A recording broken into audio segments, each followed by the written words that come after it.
Hello, everybody. Happy Saturday night. Hope you guys are all doing good on this Holy Week, this Easter weekend. I don't expect a full chat. I am so happy that you guys are all here.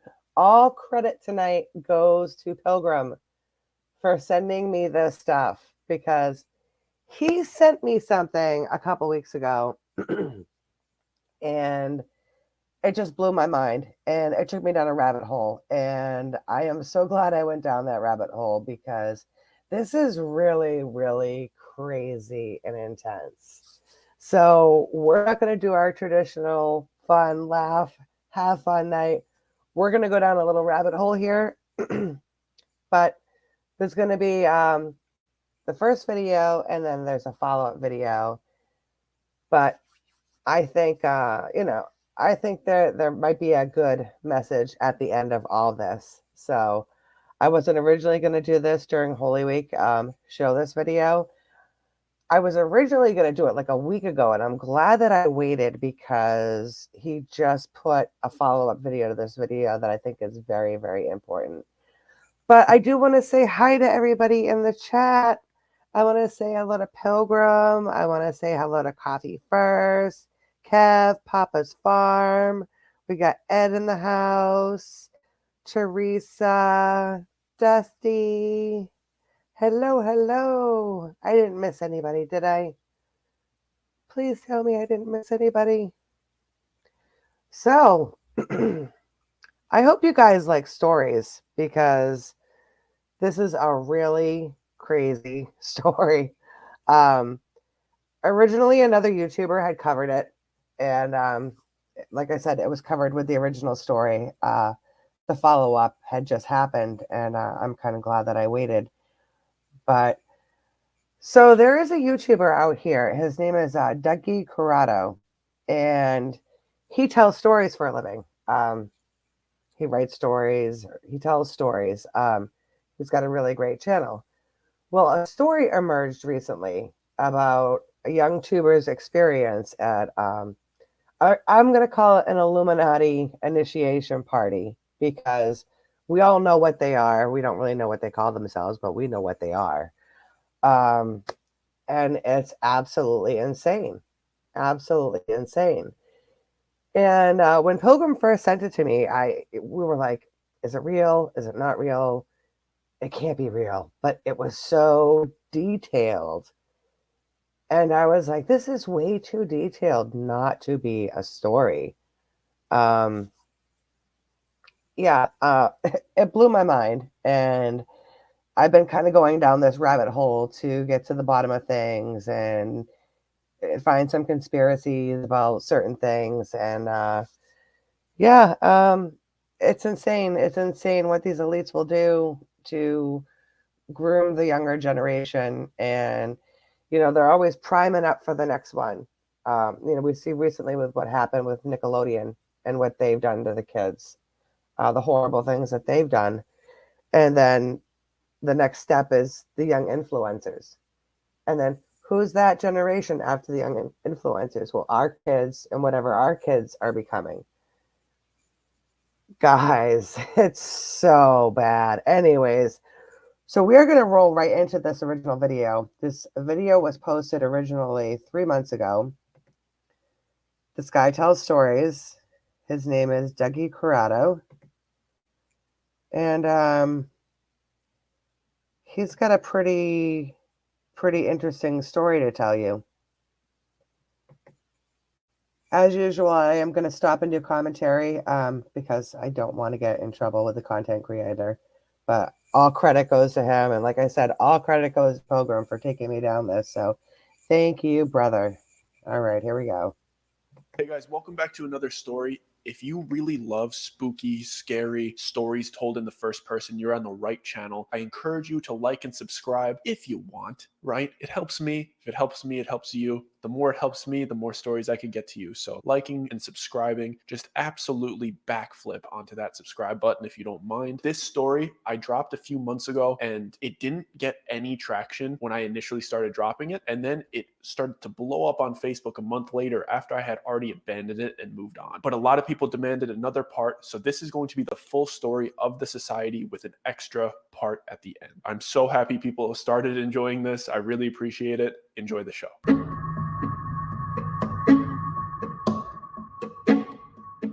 So this story is the reason I stopped making content for 5 years. You guys remember when all those Vine stars and skit Instagrammers moved to LA in like 2015-ish? So I wasn't a huge creator at the time, but I was there and around it all as all of that stuff was happening. I moved from Chicago to LA 3 weeks after high school with like $2,000 in my pocket that I saved up working at Steak and Shake with this other aspiring creator named David. I was much more into editing and being behind the camera at that time, and he was much more into Vine and vlogs and being on camera. That time of our lives was absolutely crazy. Everybody was broke, posting anything we could onto YouTube to get some attention. I happened to get a spot at the now notorious 1600 Vine apartments, and David got a spot a little bit closer to USC. Everyone was collaborating with everyone, and it was the era of clickbait YouTube. And to be honest, it was extremely fun for the first few months, until Hollywood started to notice that influencers were the next big thing, and that the landscape of the industry was changing. And we started to get invited to more exclusive parties and events, where it seemed as if old Hollywood was almost grooming new Hollywood. And there was rumors of this one gathering that was happening on a monthly basis where it seemed like anybody that got invited saw a massive jump in their numbers, secured huge brand deals right after attending. But apparently this gathering worked on a buddy system. Someone had to vouch for you and bring you as a guest. And by blind luck, me and David ended up getting invited. Some talent agents saw me and David shoot a silly skit at a random party. He didn't invite us that second. He just told us that he saw something special in us and took our contact information. And listen, people do that all the time in LA, but this guy had a different feel to him. He wasn't trying to convince us he had connections or hype himself up like everybody else does. He was just super calm and had a sharp way of speaking that demanded respect. He was extremely brief, and after getting our numbers, he just said, "Look out for the invite," and walked away. And this is where it gets weird. I never gave this guy my address. I only gave him my number. But I ended up getting an invitation by letter. And at the time, I thought that that was so cool. But in retrospect, as an adult looking back at it, that alone was a huge violation of privacy and a major red flag. But at the time, when I tell you I was absolutely buzzing with excitement. When I got it, the letter was so extravagant and detailed. It was gold with black and red lettering that read something like, "Your talents have been noted, your name has been endorsed, and I'll never forget this part. The dreams you have been chasing are a night away through the seventh heaven." And the address was a beautiful home in Laurel Canyon that was set to happen that weekend. It also noted to not be a minute late and not to expect to leave before midnight. And at the time, it felt like the Willy Wonka golden ticket. And the excitement doubled when I got a text from David at the same time, in all caps saying, "Did you get one too?" I felt like our lives were about to change. And I was right. David blew up after this party, and I had to go into hiding. I felt like our lives were about to change. And I was right. David blew up after this party, and I had to go into hiding. When I tell you I was on cloud nine leading up to that party, I mean it. I was so young and naive and delusionally optimistic. I truly believed that I was going to go to this party and leave rich, because it literally seemed like that was happening to the creators around me that attended. I was hyped. I've never been a braggy person, but when you're young and excited, you get consumed by good news and want to talk to your friends and peers about it. So everybody that I chatted with who I knew was a content creator and was in the know about this party, I couldn't help but to tell them. And all the feedback was positive and along the lines of, "Let me know how it goes," or "Can you try to get me into the next one?" And even some from bigger creators saying, "I'll see you there," with like a little smirk on their face, like they were pumped for me. Except for one conversation with a creator that most of you probably know. This creator is an extremely positive guy, and he's one of the most wholesome, bubbly, genuine guys I met out there. And when I told him the good news, he looked at me like I told him a tsunami was headed towards the building. The usual joy that this man brought to every conversation turned into real fear and concern, and he made me leave the lobby and come up to his apartment before explaining anything to me. Like he was scared that somebody was.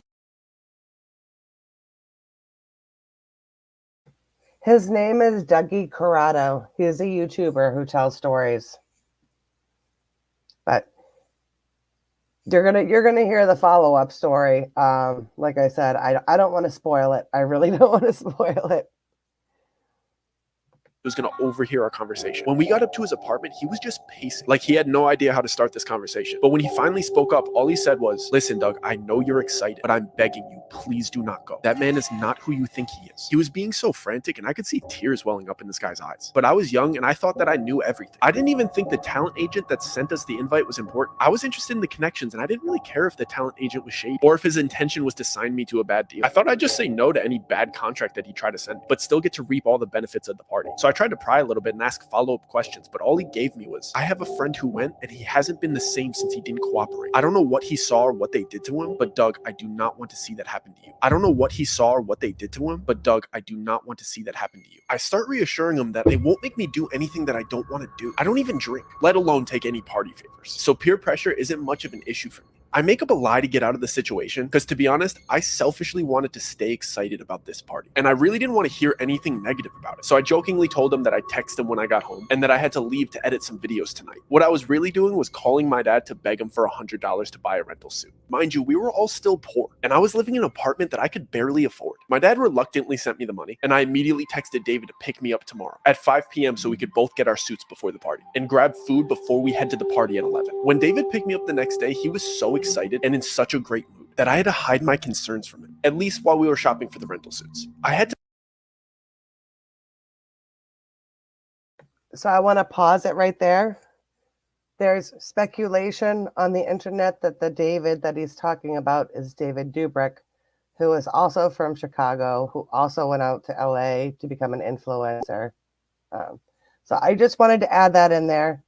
I've been scouring the internet to find like the direct correlation between the two, but it's widely speculated. And yeah, the story kind of it gets good, guys. To manufacture excitement because David always has his camera out, and I wouldn't just be spoiling the mood, I would be ruining the content that he was trying to record. So I went along with it throughout the shopping process. Our plan was to drop his car off at my apartment, walk to the In-N-Out Burger on Sunset Boulevard, eat, and then change into our suits in the bathroom and hop into the Uber, so we didn't smell like burgers. When we finally sat down to eat, I took that opportunity to bring up the warning that my friend gave me the day before in his apartment. I told him everything that he said to me and how scared he looked when he said it, and that I was feeling a little bit worried about going to this party. David cut me off before I even got to finish my sentence and firmly said we're going, and then went on a rant about how my friend is a jealous clout chaser and that he's just salty that his content isn't good enough and would never be invited to something like this. He said it in a half serious, half joking tone like he always does when he wants to get his way. Then he finished off by guilting me and saying, Doug, don't ruin this opportunity for us. Please just get through this party for me. I'd never heard anybody talk about my friend that way, but I'd known David for so much longer, so I trusted his judgment. So I nodded my head and called the Uber. We changed in the bathrooms and hopped into the Uber, and David starts recording again. So I have to pretend to be excited again. But once we got off the side streets and started driving up Laurel Canyon, I started getting anxious and internally panicking. If you're not familiar with Laurel Canyon, it's filled with beautiful homes, but at night it's extremely dark and borderline freaky, especially when you consider all the history with the Manson murders in that area. Part of me feels like we're dropping ourselves off into a setup, but once we arrive, all of my worries get washed away. We pull into the driveway and this house is beautiful and extravagant. And everyone waiting in line to walk in is smiling and laughing and friendly. So I get excited again. At the door, they take our phones and have us sign an NDA, which isn't uncommon in house parties like this in LA. And they give us a mask and a name tag with funny aliases. My mask looked like a bear and David's looked like a bird. My alias was Stardust, which David got a crack out of, and his was Banshee. We enter what you could call like the lobby of the house. And as we're walking in, the apparent host of the party starts giving a speech. So I want you to pay attention to this right here. I want you to pay attention to the description of the details of the rooms and what's going on with the rooms. Very, very important. And note too, when they came, their phones were taken from them and they were given masks and given aliases. This man is very eccentric and outspoken, and he's got the cadence of a late-night show host, and I spot the agent that invited us standing right behind him. The speech was basically just encouraging everybody to have fun and explaining the itinerary of the night. Apparently, this was a themed room party, and all of the guests were instructed to move to the next room whenever the grandfather clock chimed. He wrapped up his speech with some cheeky joke, and then one line that still irks me to this day. He said, "Have fun now. Our descent starts at midnight." I tried to give David the eyes that I didn't like where this party was going. This type of behavior from people that I saw as adults made me extremely uncomfortable. The moment the host wrapped up his speech, a couple of workers came out of the doorway. They were holding a couple sets of long poles. All of a sudden, music started playing and everybody seemed like they knew what was going on. So I just went along with it. So I guess these parties start off with a big game of limbo. It's funny seeing people dressed so nicely playing a silly child's game, but it's even weirder seeing A-list celebrities being so excited to play because everybody had masks on, but when somebody that you grew up watching in movies walks by you with a quarter of their face covered, you still know it's them. I was amazed with how inviting and willing to introduce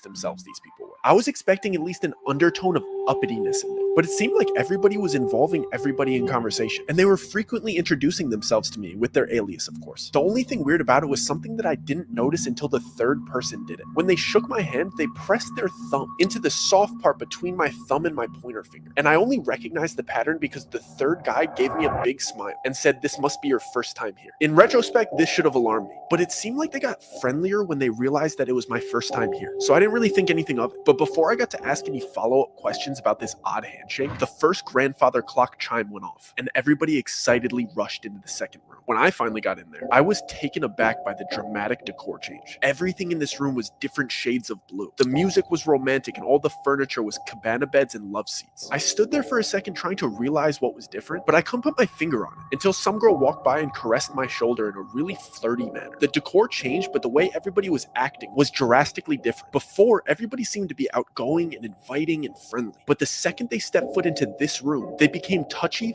flirty, and suggestive. I was only 19 at the time, so this type of behavior from people that I saw as adults made me extremely uncomfortable, especially when I saw that the cabana beds had curtains that you could close for privacy. And I realized that these people weren't just being suggestive, they meant it. I tried to give David the eyes that I didn't like where this party was going, but he seemed to be really enjoying the female attention, so I was on my own. I basically stayed in perpetual motion and walked laps until the next chime went off, so I didn't have to sit next to anybody for too long and let them get too comfortable. The clock finally went off and everybody rushed to the next room immediately. The weirdest part was the people that were in the private sections didn't even bother redressing except for the mask. I was in no rush to get to the next room, but I could see into it over the crowd of everybody's head. The walls were bright orange, but the smells that were wafting in from that room were amazing. And when I finally got in there, it was like the Hogwarts feast. It was table after table of the most delicious spreads I've ever seen. There was full tables for seafood, full tables for meats, full tables of sushi, and an entire wall of spirits. I almost started enjoying myself again, until I saw the way these people were treating this food. They were disrespectfully biting chunks out of delicious prime rib roasts. They were just shoving copious amounts of high-grade sashimi into their mouths and eating caviar like it was cereal. The way that they were just grabbing with their hands and just spitting out things that they didn't like onto the floor ruined my appetite. At this point, I wanted nothing to do with these people. So I went up to the only familiar face in the room. The agent that invited me was the only other person not eating. So I approached him and lifted up my mask, so he'd recognize me considering we'd only met one time. Before I even got out my greeting or got my mask halfway off my face, he abruptly pressed my mask back into place and sharply said, "Mask stay on till the 6th room." He did it in a way that seemed like I was embarrassing him for not knowing the rules. So to ease the tension, I jokingly replied, "So we're only halfway there, huh?" He didn't laugh or make eye contact. He just dismissively replied, "I encourage you to engage in the festivities. A slow drip is better than a flood." So he said to him, "I engage you to participate in the activities." So he's telling the kid, participate in the activities. And a slow drip is better than a flood. Started to walk towards the door as the clock chimed for the next room like he knew it was about to go off. I didn't like that interaction at all. He's the one that invited me here, and he seemed to have no interest in talking to me. I just kept going over what he said the entire time while we were in the next room. This room was yellow and basically just a casino. I wanted to talk to David privately and let him know that I wanted to leave, but he seemed to just be caught up in the momentum of the party. Plus, there was a roulette table in the room, and David's freakishly good at roulette. So at this point, the winning streak that he's building is the center point of the party. I can't fully focus on what the agent said to me because I have to pretend to be excited about David's winning streak in a fake casino where you're not actually winning money. And like clockwork, the chime goes off. The entire party starts rushing to the next room again, and the vibe changes dramatically. I'm the last person to walk into the bright red room. This room didn't seem to have a specific activity like the others. It was just empty and bright red, and everybody was whispering to each other. For a split second, I thought it might be a big game of telephone or something silly like that. But as I started walking through and brushing shoulders with these people and hearing what they were saying to each other, I started questioning everything. The same people that I saw laughing and celebrating and eating together were whispering the most heinous, offensive comments directly to each other. I mean things that you wouldn't even say behind your friend's back, they were saying it to their face. I'm talking friendship-ending secrets and personal opinions about each other laced with envy and jealousy. I hurried to a quiet corner because I was sick of hearing everybody's dirty laundry after walking around for a minute and a half. And it all clicked. I knew exactly what this party was. I see the host ask the first person in line a question before having them repeat something that he said. When I tell you I am done with this party, I'm absolutely not doing that. all the dots start connecting in my head while everybody's being horrible to each other around me. I'm trying to recap the whole night and remember the order of each room to solidify my suspicions, but the chime for the next room goes off. This time, everybody gets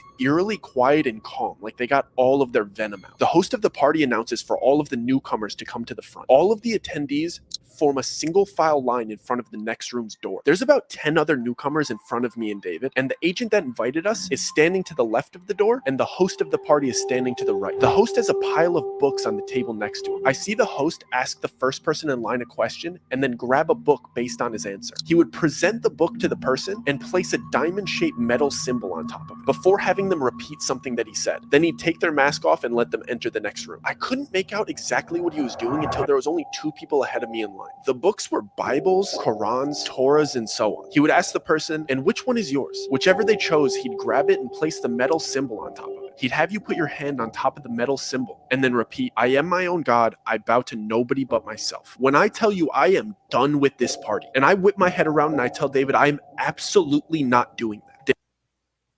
So they make you renounce your religion. So you get up there, and then the final step is they make you renounce your religion, like defame your religion. It's crazy.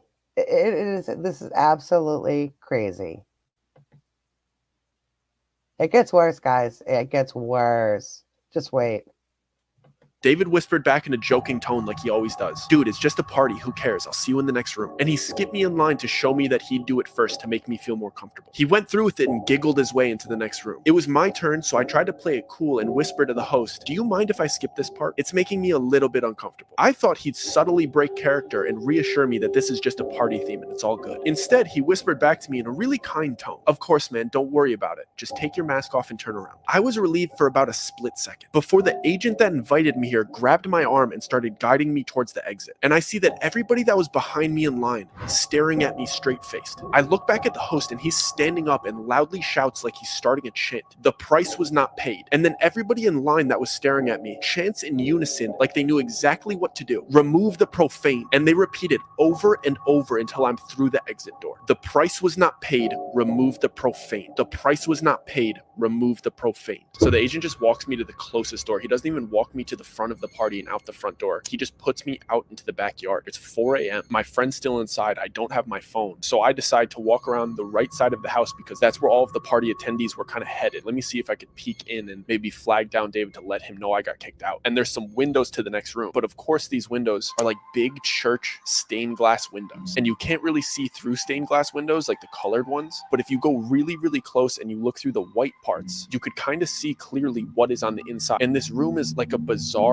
church replica without all of the seating. It's just a big church-like room. And all of the people that were in there had their masks off. And it was like a big circle and almost looked like an initiation. And all of these celebrities are standing around in a circle around the other 9 new people. It was 10 excluding me. And there was big TV grade cameras recording, and it looked like the group of celebrities and everybody else that was there was kind of cheering them on. But then there was clearly people in there that were much more serious and kind of threatening, and the 10 new people were in the middle of this room being forced to do horrible things that I wish I could unsee. And the new people clearly. So these people are being recorded on camera doing horrible things. Now, when you hear things, you hear about Epstein Island, you know there are tapes. Now with the whole P. Diddy thing, there are tapes. You know, there are tapes. They're recording. Why are they recording? Because there's blackmail schemes involved. They do the blackmail on you, and then they basically own you. They control you. They control your whole life. That's how it happens. It's absolutely crazy. And, you know, we all know that there's blackmail all involved in all these things. It's nuts.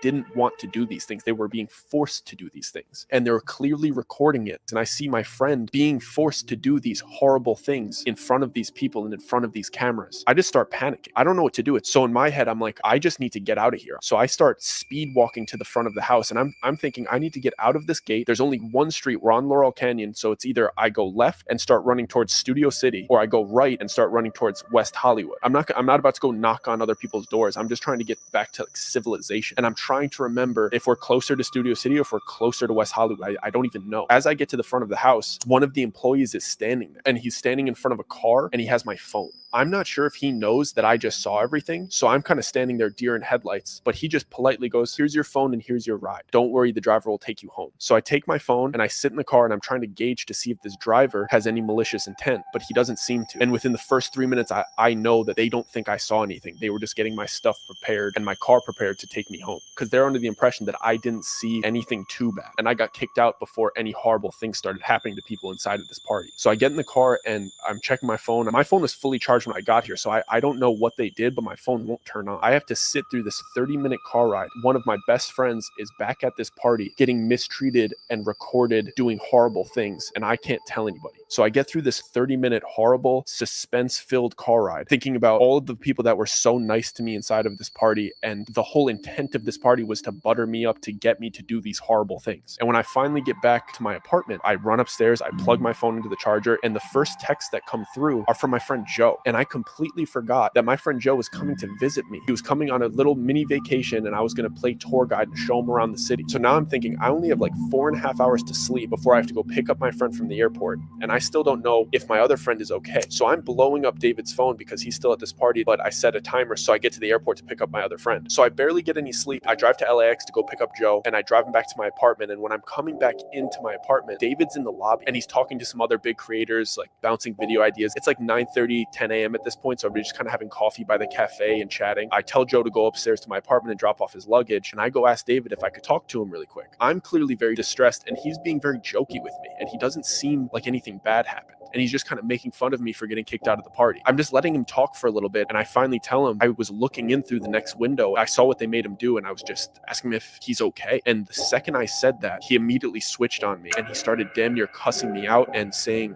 friendship-ending things, and his eyes turned from happy and giddy to filled with almost fear and a little bit of betrayal. When he stormed off, he pulled out his phone, and he was calling somebody as if he was like reporting something back to them. I immediately start freaking out. I assume that he's telling me that I saw what they did. And now I have my friend upstairs who thinks he's just on vacation, when I just saw hyper successful, rich people doing unspeakable acts, and they have all of the resources to come after me. They know where I live, and David isn't even on my side because the dirt that they have on him now. I have to pretend that everything's okay to Joe because he flew all the way out here for a vacation, and I don't even really know how bad the situation is. I don't even know how to tell him about everything that happened the night before. And I promised Joe that we are going to go to Runyon Canyon this morning. So he goes and changes into hiking gear, and I drive him over to Runyon Canyon. We do the hike for a few hours, and when we come back and I check my mail, there's another letter from these people, and I take it to the bathroom because I don't even want Joe to see it. And it's a screenshot of the surveillance footage of me looking in through the window, and a little handwritten note, just a reminder of the worst mistake you've ever made. Curiosity killed the cat. And I start freaking out. I know that David just betrayed me. And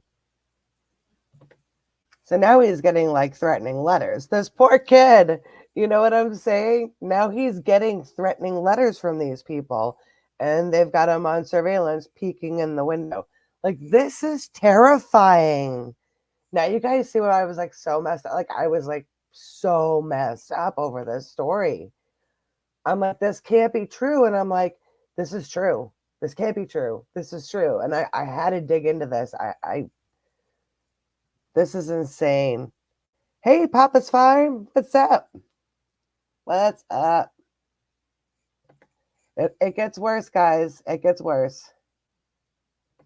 And told them that I saw, and now they have proof that I saw. Now I'm just a walking liability to them, and now they're threatening me, and that was the worst mistake that I've ever made, and insinuating that curiosity killed the cat. I'm the cat, but it's still not enough to tell Joe about what happened. So I just go on with this charade, and I'm just playing tourist, bringing my friend around the city. And the first day, nothing happened. And to this day, I firmly believe that the only reason they didn't do anything to me is because Joe was there with me that whole week, and he had just finished the police academy, and he was officially a police officer. So I think me being with him is the only thing that kept me safe, because they weren't willing to do anything to a police officer. And I knew for sure they were keeping an eye on me the next day, because Joe asked me the night before if I had half and half for our coffees the next morning, and I didn't have any half and half, and he just jokingly said, who has coffee and doesn't have half and half? It was a conversation in passing, it was a joke, and the next morning we woke up and there was a full half and half in my fridge. And the only reason I noticed that is because Joe said, thanks for running out early and grabbing half and half. You didn't have to do that. I was kidding. I didn't go and grab that half and half.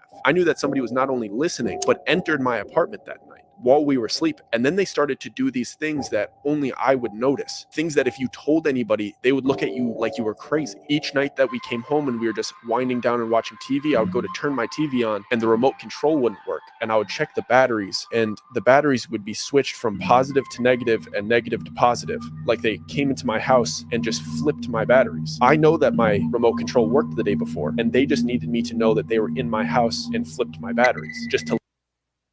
The story gets worse, guys, but this is like pure psychological warfare now. You know what I'm saying? It's like pure psychological warfare they're doing to him. To let me know that they were invading my privacy on a daily basis. And then it started escalating to when I would take Joe to lunch, or we would pop to the grocery store, or we would go to the movies, and we would come back to the car and my left blinker would be on. They would just open my car and put it down. And every time we would come back to the car, my left turning signal would be on. It happened like 6 times. How can I tell anybody that somebody broke into my car and turned my left signal down? It's something that only I would notice. And I can't tell Joe because I'm not trying to scare him. And it's also something that I don't even think he would take seriously. He would probably say, you probably hit it down when you were stepping out of the car. And then things started to pick up. They started to do very specific things to me that weren't just by chance. We came home one day and I locked the door behind me like I was doing every time because I was super, super paranoid. My apartment door lock just locked swiftly. My apartment door lock doesn't lock swiftly. I would have to like press into it and jiggle it and force it to lock. And it's been like that since I moved in. And it had this sharp little nub on the front that I would feel with my thumb every single day. And one of the days we came home and it just smoothly locked and the nub wasn't there. So they were letting me know that I can't even lock them out. But how do I tell anybody that they're doing this to me? Because they would just say the apartment was probably aware of it and changed it. And I still wasn't able to tell Joe because I would think that he would come to the same conclusion. But then the next day we go to the car to go to breakfast and we get into my old car that I've had for 5 or 6 years at the time. And I grab my gear shifter and I go to pull it into reverse and it smoothly goes from park to reverse. And my gear shifter doesn't smoothly go from park to reverse. You have to wiggle it in a certain way. You have to press the button with your thumb in a certain way to get it into reverse. I only know this because I drove this car every single day for 5 years, and this gear shifter is pretty much broken. It's an old car. And that morning I got into my car and it smoothly went from park to reverse, and the wooden finish on the gear shifter was different. Mine had scratches on it and this one was brand new. So they were telling me not only are they able to just break into my car and turn the left signal down, they're also willing to manipulate my car. Now I know for sure Joe isn't safe either, and me not telling him these things puts him into danger because I'm driving him around in this car. And if they could change my gear shifter, why wouldn't they be able to cut my brakes? So I basically just break down and I have to tell Joe everything from start to finish about this weird party with this weird agent and the little things that I've been noticing all week, and that this was the last straw. And Joe believed me because we used to drive around in my car together all of the time, and sometimes he would drive my car. And he made me promise that I did not get that fixed. The gear shifter was still broken yesterday and it's fixed today, and I didn't do that. So that won him over, and he basically said, we need to get out of here. It shook him too. He didn't like the idea of these people in the house. When I told him I didn't get the half and half, when I told him all of these things that were adding up over the last couple days, it freaked him out. And he's like, bro, we got to go back to your apartment. We got to get your stuff. We got to get you out of here. Then my entire world is shattering. I moved out here and all of these things were going great for me, and I had a place and I had friends and I didn't want to leave. Maybe the stuff will die out. I'll be able to work with other people. It's going to be okay. I don't want to just leave my apartment, leave all my stuff. But Joe insisted that we went back to my apartment to grab his stuff and mine and then go stay at a motel before he leaves the next day. And when we got to my apartment, David was in the lobby with other creators by the cafe again. And I went up to him. I didn't really have any idea about what I was going to say to him. All he did was hand me a coffee, ignore everything that I said, and walk away. But then when I looked at the coffee, it had a little napkin wrapped around it. I saw that something was written in Sharpie on the napkin. It said, "I'm so sorry. You have to leave tomorrow with him. Otherwise, it's me and you." And I went upstairs and I packed a couple backpacks and I left LA the next morning with my friend, and I never went back. Joe and I rushed out of that city as fast as we could. I packed as much of my stuff as I could, and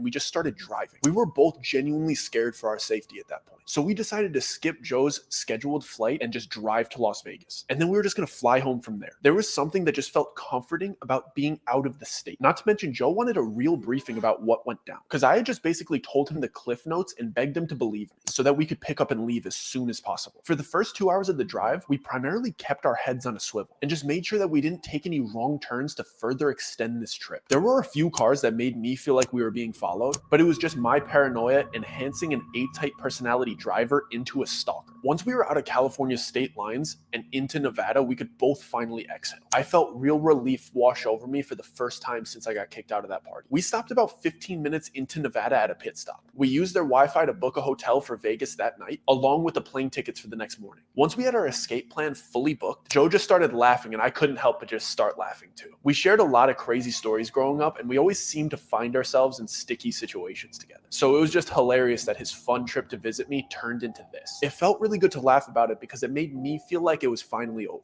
We got back into the car to continue our drive, and Joe playfully said, "So you have 1 hour to explain to me why we're fleeing Los Angeles over some half and half and a gear shifter before we get to Vegas and we make this trip worth it." I realized how bizarre this whole situation must have looked from his perspective. He flew in for a fun vacation and arrived to see his friend in a crisis. As I started to explain to him the series of events, things really started to click for me, especially with his input as a police officer. I'm going to recap some of the events that I had already explained, but with the conclusions that we came to together. Clearly, the man that invited us to the party was a predator, and we were just perfect targets for him. We were young kids with enough of a following on socials to influence all of the other young creators in the area. We had just made a major change in our life by moving across the country, and we were completely isolated from our families who we could consult with about important decision making. And we were in a bad financial situation because at the time, just having a following on the internet didn't equal revenue. We were perfect targets to be indoctrined into a system where they could have full control over our budding careers. And apparently that's exactly what cult-like communities look for potential members. Not to mention, we were in LA trying to make a career in entertainment, and it seemed like they held the key to our dreams. As I was explaining to Joe the invitation and how it showed up to my house, we came to the conclusion that this guy approaching us at that party was not a coincidence. He had to have been scouting us prior to the time that I thought that we just met by chance. The party itself was a trap as well. When I finally had the chance to process what he said to me about the slow drip is better than a flood, it really started to make sense. Each room was designed to slowly introduce you into giving into temptation and sin. Everybody there being so nice and inviting was clearly on purpose. Seeing all of these people that you've looked up to for years indulging in these temptations of each room and inviting you to join in with them is perfect peer pressure. You don't want to let your idols down, so you voluntarily engage in an activity in each room that just gets progressively worse and worse. And of course, they start with flirtiness and overeating delicious food. And of course, spirits, because those things are so easy to give into. But the temptations of the night keep getting worse as you go on. He wanted me to feel the slow drip, so when it was time to commit the heinous acts of the 6th room, it didn't feel like a flood. It's clear why they kicked me out when they did. I wasn't indulging the way everybody else had. And when it came to the time to defame my religion, it was the last straw. Most people, like myself, would think it was just part of the party theme, but to them, it's the test to see if you're broken down enough to defame your religion for the fun of the party. That's why the 6th room was the flood. It was dramatically worse than the rooms that I had experienced. And the only way somebody would give into the peer pressure to do. So what I want to add here is, do you see how they bring you in? They bring you in and they lead you along. He's going room to room to room. Each one of those rooms is a sin. We're going to go over this after these rooms. That's why I said pay attention to these rooms. But you see how they do it? And like the agent had said, oh, I encourage that you participate in the party. You participate in the festivities. But do you see how they do it? It's insane. Insane.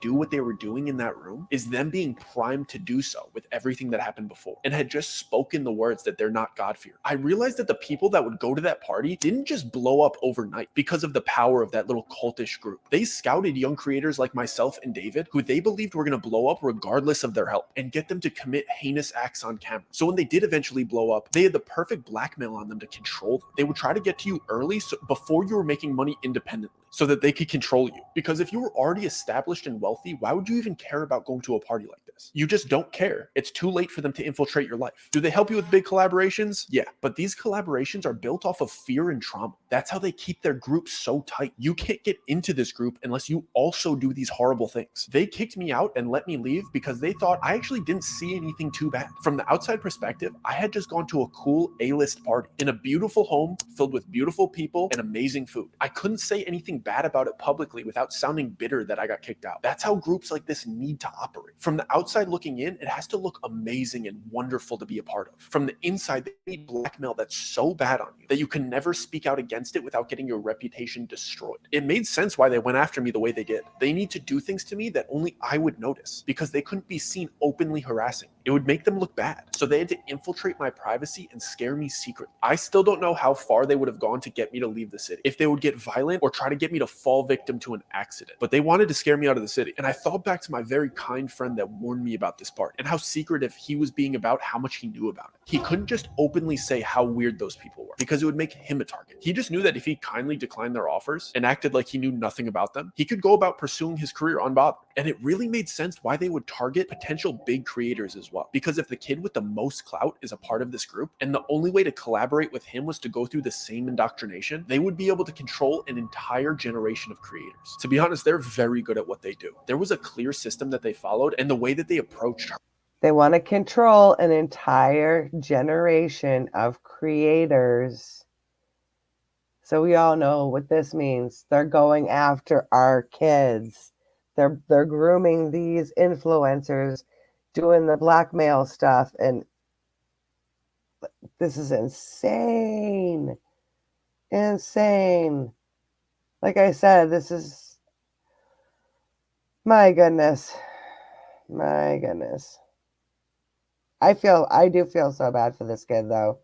Harassing me out of the city. It was done at a professional level. Joe told me that it's called gang stalking and that most of the time it actually isn't happening. And what I mean by that is most of the time that somebody reports that a crime like this is being committed, it's actually a paranoid schizophrenic having an episode. So they harass you in a way that even the police department would consider it a mental disorder opposed to gang stalking. Everything about the way these people operate is cult-like and everything that they do is intentional. I was never even a conspiracy theorist or anything like that, but my perspective on show business and Hollywood completely changed on the way to Vegas. All the dots connected, and I saw how truly evil some people in that industry actually are. And when I got to Vegas, I started to see how openly they show it. I know I've spent this whole time talking about how secret and exclusive this party was, and how everybody that knows about it has their lips zipped shut. But when we had arrived at our hotel near the strip, I started looking around at the big signs and promotions, and they really don't hide it. There was cultish symbolism in all of the music, live performances, and movie trailers. What used to look like just cool designs and eccentric artists was blatant symbolism for what was actually going on. I will never look at showbiz the same after that. I'm extremely happy being an independent artist, safe in the middle of the country away from those cultish hedonists. I never received another letter or heard from David again, but what I can tell you is that everybody that was affiliated with that group became massively famous, but everybody involved fell as hard as they ascended and have had even more massive controversies. And to anybody pursuing a life in the arts or social media, do not fall into this trap. They will promise you everything that you've ever wanted, but they'll take it away whenever they please. And this is one thing that I want to add, especially with it being Holy Week. Satan will give you things. Satan will give you things, but he's got a limit. God's love, what God and what Jesus provide for you is endless. It's endless. These people are so evil. Promise you will hurt the people around you in the process. Welcome to the society. Guys, if you enjoyed this story and you want to watch more, I have plenty of full stories and episodes. He has got a great channel, guys. So, I've been wondering about this for over a week and a half. I'm like, is this real? Did this really happen? Or is this just a story? Well, there's a part 2 that came out, and we are going to watch that. I want you all to keep in mind, too, everything that's going on. Every time we hear about these, high-profile people getting exposed, there's always a blackmail scheme involved, which was exactly what he was talking about, the blackmail scheme. And, just think about, like, what happened with, like, Ryan Garcia and, and Drake Bell. I mean, this is going on, and it's dark, and it's evil.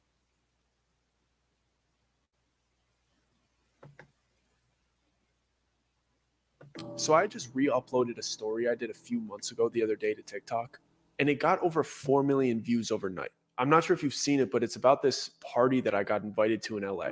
And when I initially dropped it, it didn't really get any traction. I'm pretty sure the first time I dropped it, it got like 20,000 views. I was just like, I guess nobody cares about the weird thing that happened to me in LA. I guess it's a boring story. I guess it's not cool. I guess we're just going to move on here. And I just kind of let it go. I just like let it slide. I just moved on with my life. I just kept making other content. But in this past month, it blew up. It blew up on YouTube, so I decided to re-upload it to TikTok, and it went crazy. And so many people were asking me so many things. People were accusing me of things. People were trying to find inconsistencies in the story. People were being outright victim blamers. And I kind of realized why it just blew up recently with everything that's going on with Diddy, Ryan Garcia, and the Drake Bell stuff. So I kind of see why the public attention is on it. But one of the main accusations was that I did this after all of that stuff. But if you go check when I uploaded this video, it was over 3 months ago. I uploaded it before any of these people came out, before any of these accusations, before any of this stuff was released. And I know there's been similar stories and people say similar things about weird stuff that happens in LA. But I don't think anybody has put out such a detailed account of the stuff that happens there. And that kind of moves me on to my next point. There's a couple things I want to address in this, and I just want to clear up everything for you guys. I'm going to go over all of the most common comments that I got, the most common accusations that I got, just what it seems like you guys want to know the most about. And I'm not sure how much more detailed I could really be about the party in general or the entire experience in general. I could definitely go into more of the stuff of how they were messing with me after. Let me know if you guys want to hear that. But a lot of people are telling me to say what I saw in the 6th room.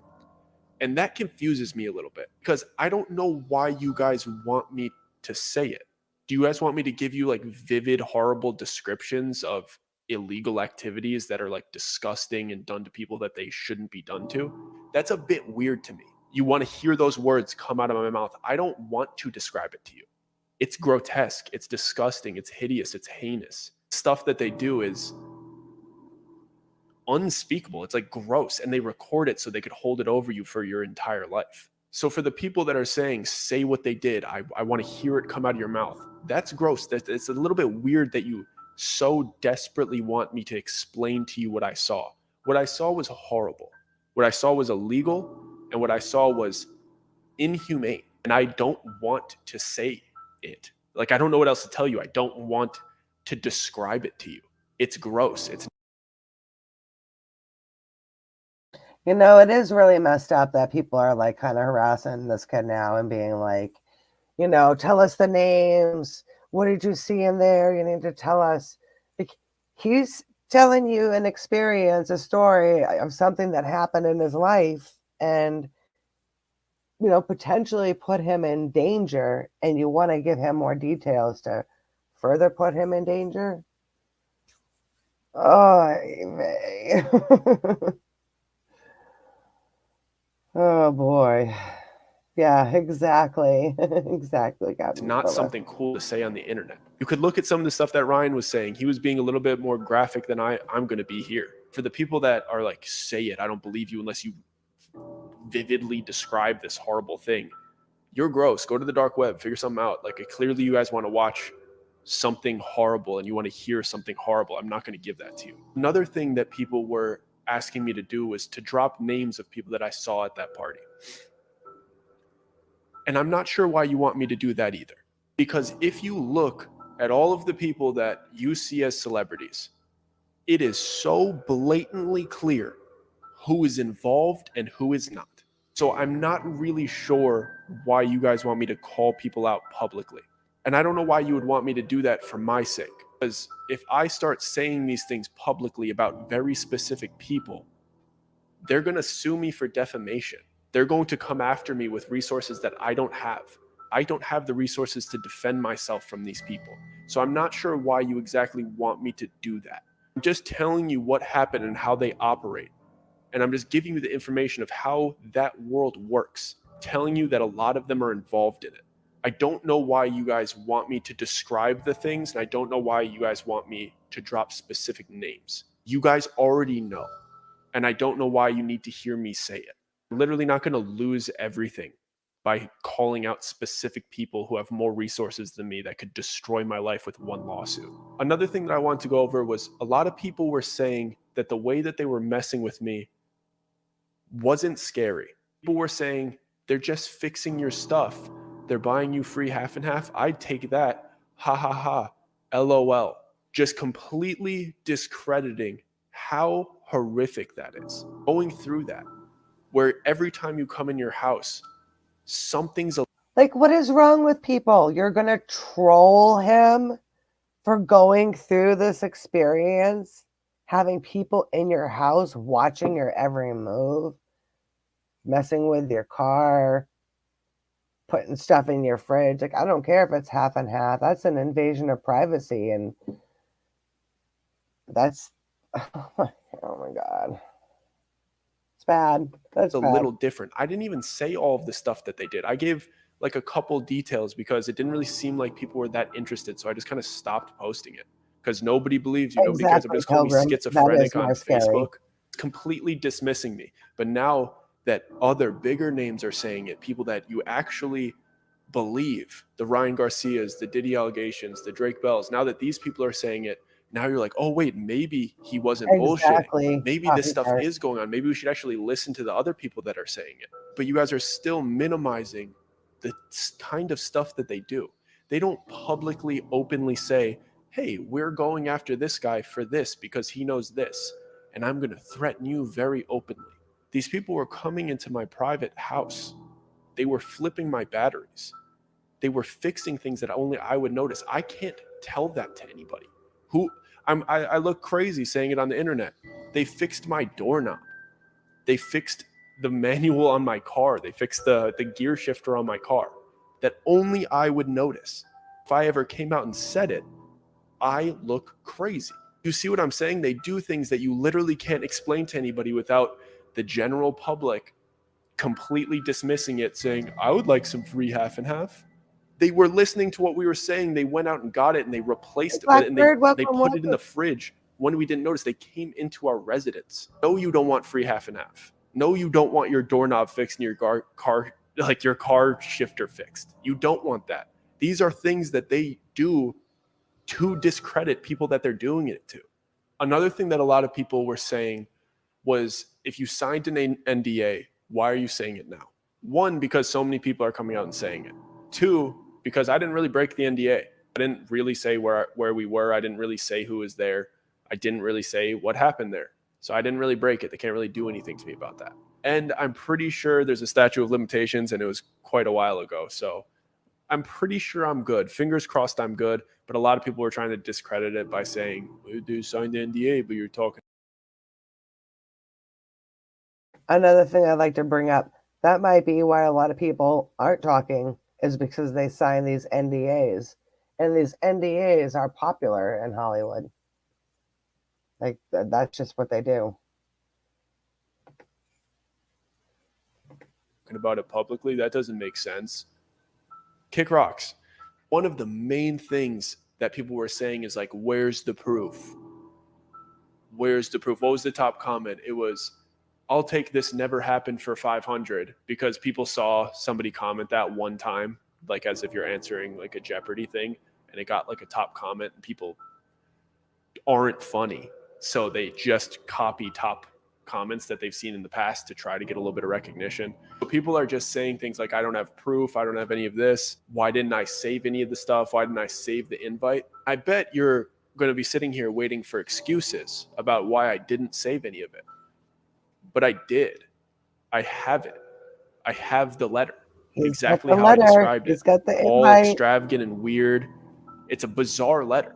I'll show it to you guys after. I'll put it at the end of this video. Like, it's weird and bizarre. I'll pull it out a little bit for you right here. Gold letter.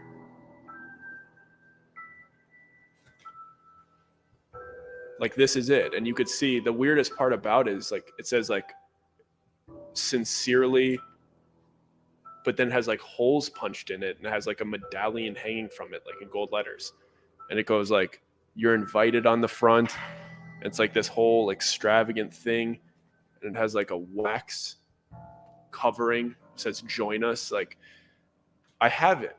Like, I have the proof. Like, I uploaded this story months ago and nobody cared. And they watch it and they go, you have no proof. You didn't even ask if I had proof. The second you guys ask, I have proof. I have proof. So these are a lot of the things. Like, this letter, obviously I wouldn't throw away.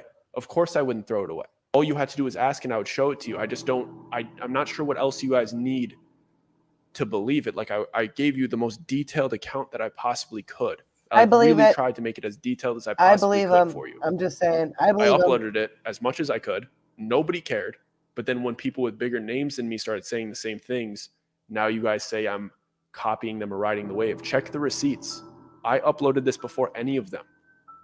I released this before any of them. I think I covered everything that I could with this.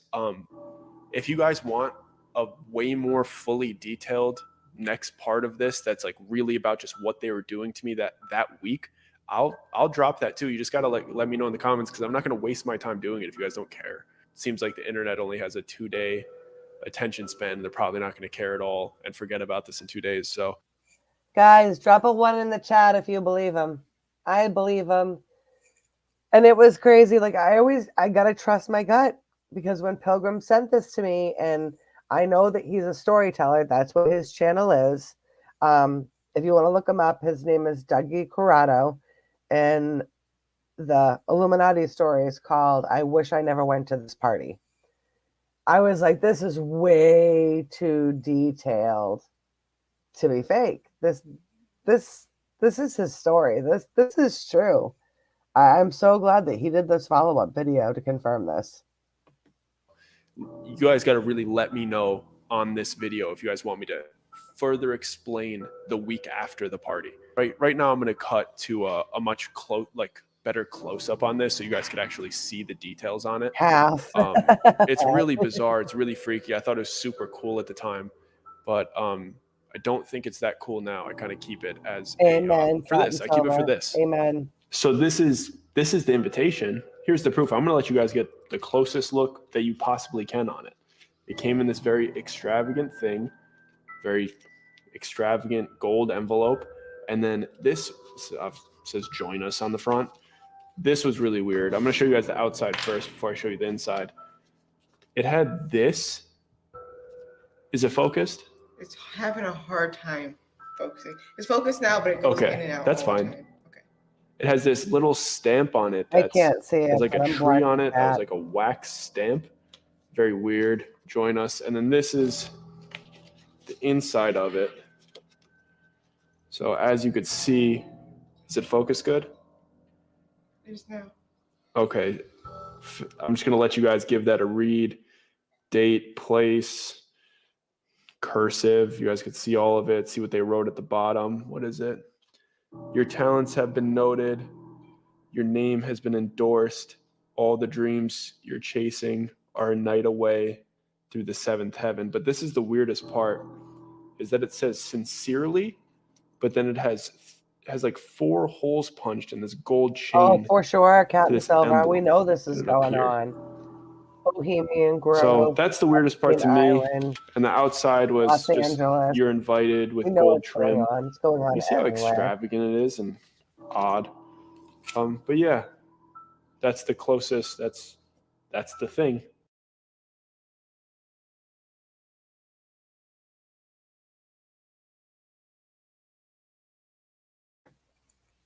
That's the thing, guys.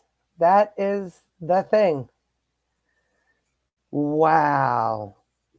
So one thing I want to point out 100% here, and this was the comment that was on Dougie Corrado's channel, and I screenshot it because it broke it all down, and I was like, wow, that's it. So each of the rooms, they had a different theme, right? So each of the rooms represents 7 deadly sins. The party is envy and pride in room 1. Room 2, the blue room, lust. Room 3, where they're disrespecting the food, spitting it out, gluttony and sloth. 4, in the gambling room, greed. 5, in the room where they're whispering hateful things to each other, the red room where they're saying awful, profane things to each other, wrath. You commit the sins, and then that final act, then you turn your back on your faith, claiming yourself as God. Then room 6, the ritual, the blackmail. Wow. That's deep. And they're leading you down this, and you don't even know it. You're like, oh, I'm at being young kid. Come on. At 19, it wouldn't have clicked for me. I would have been like, hey, yeah, I'm at this party. This is the party to go to. Everybody's here. All the elites are here. And, everybody who's left this party, their careers have blown up. You go to these rooms and, yeah, it might be a little weird, but wow. The seven deadly sins. Isn't that what they are, Papas? Am I getting it wrong? Let me know. Because that was the theme of tonight, and that was kind of why I did choose to do this during Holy Week, because we know that these people exist. We know that this is all a war on Jesus. We know that. Christ is king. There's a reason why they want them to swear off their religion. We know what's going on. We're all awake. But it's insane. And this is what they do to the young people, and they don't even know what's going on. Seven deadly sins could be Catholicism. I'm not sure. I'm not sure either, but it made sense to me. Each of the rooms. I mean, the other room, the blackmail, when they're in there blackmailing them and then doing horrendous things. Like, we don't know what they're doing, because he didn't say what he saw in that room. He said it was just really, really bad. I agree, Captain Silva. I agree. I can't wait for Jesus to come back and judge the nations. So this is bad. And this is going on everywhere. And whether you believe the kid or not, this is actually going on. I'm just glad that he posted that second video to let us know. But the thing with the video too, some other thing was that it's speculation that the YouTuber David that he's talking about is David Dobrik. And he's another YouTuber that kind of came up. He even did some Illuminati video on his channel. I didn't really watch it. But it's widely speculated that that's who he was talking about in the story. So that would also corroborate some kind of truth element to this story.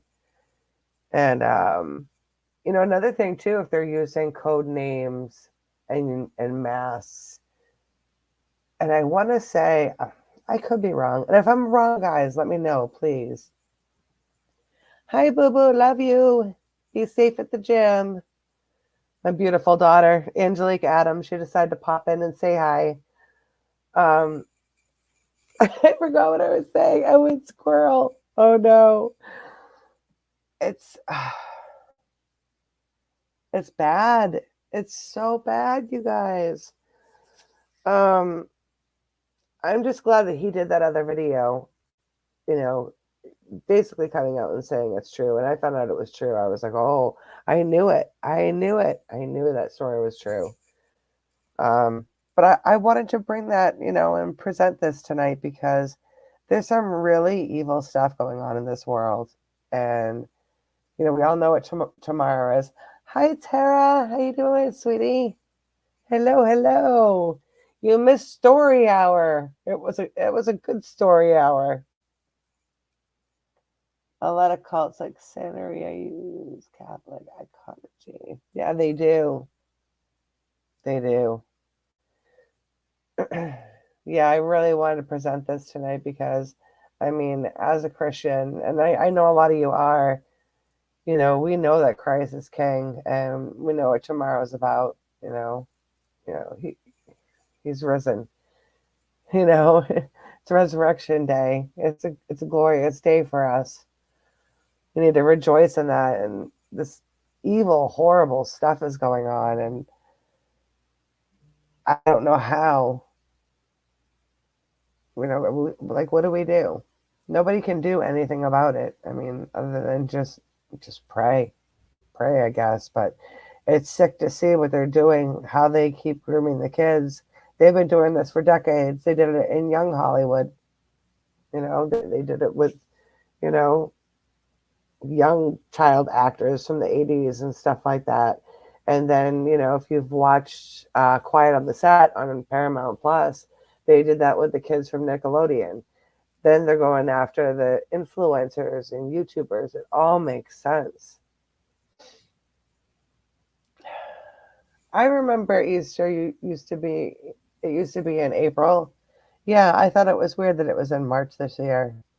And I don't like what Biden's doing either about this. Oh, what did he call it? Oh, Ed, what did he call it? You posted it earlier. This trans unveiling national day or something. He's trying to put it on Easter, and we know what this is.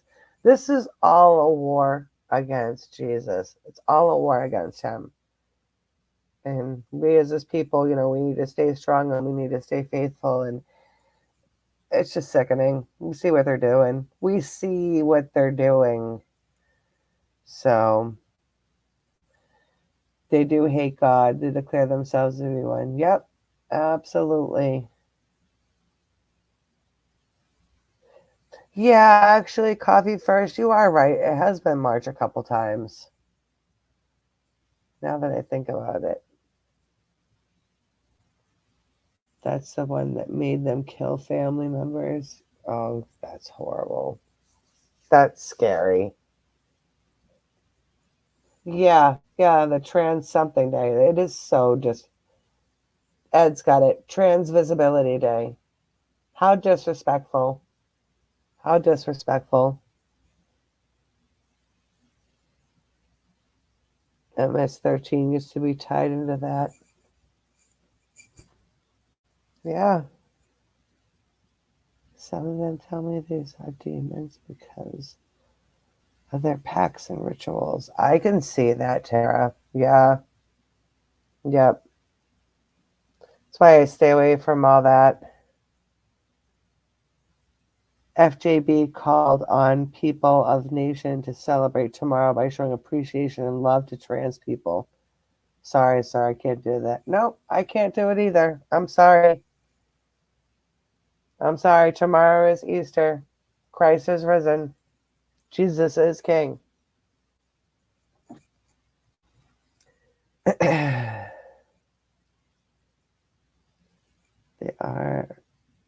They are as bad as MS-13.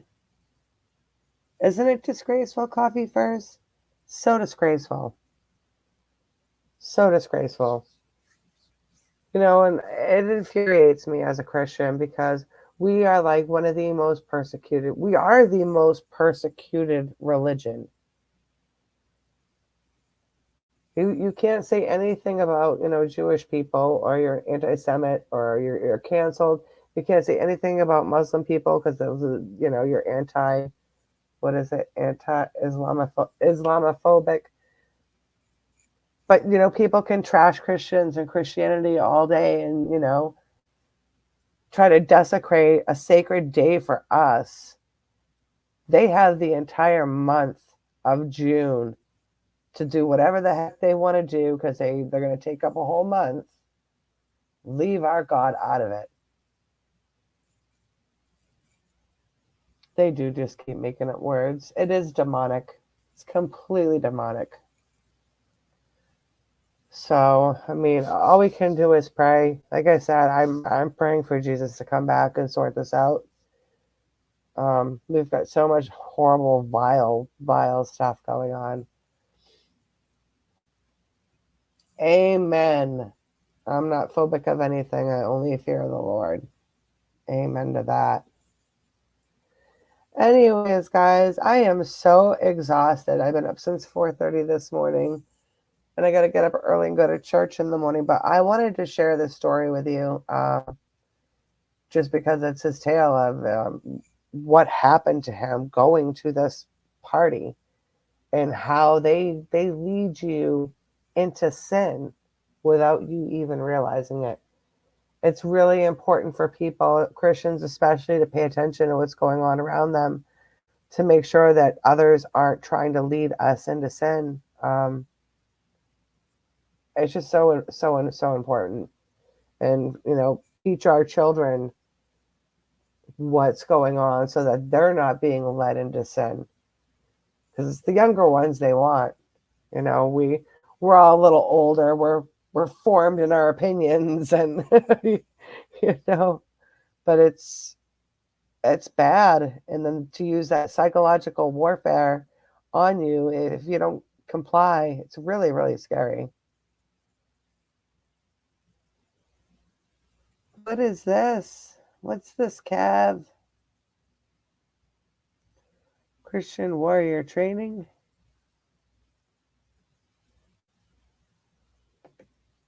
I'm going to click on it. I'm going to have to look that up. Can I just click on the link? Will it let me? No, I don't know what I'm doing. I don't know what I'm doing, guys. I'm so off. Yeah, they think that LGBTQ is their religion. Thank you, Papa's Farm. You have a great night. Hey, are you and Ghost going live next? I feel bad if I went over a little bit. Thank you, sister. Thank you. Thanks, Kev. Yeah, I wanted to do something a little different, and I found his story to be really. I almost feel bad saying entertaining, but it was like listening to like a really good author read you, a creepy story. It almost reminded me of those creepypasta stories that the kids used to read years ago, like that Slender Man and that type of stuff. It almost reminded me of like one of those kind of creepypasta stories. So, but are you going live tomorrow, Coffee First? I'm gonna wait to see you hear from Coffee. Hey, this and that with Matt. What's up? You haven't heard yet, Papas. All right. I'm gonna try to stay up just a little bit longer, but I'm gonna try to wrap it up before 10 here. So if you guys, looks like Ghost started 10 minutes ago. Not sure I will have the time. I hear you. It's the holiday. Ghost is live. All right, guys. On that note, let's go over to Ghost channel and go over there and support him. I hope everybody has a happy Easter. Remember what tomorrow is all about, and let's keep Jesus in our hearts every day, and remember that Christ is King, and He's coming back. He's coming back. Anyways, guys, I love you all. I hope you all have a wonderful evening, and happy Easter.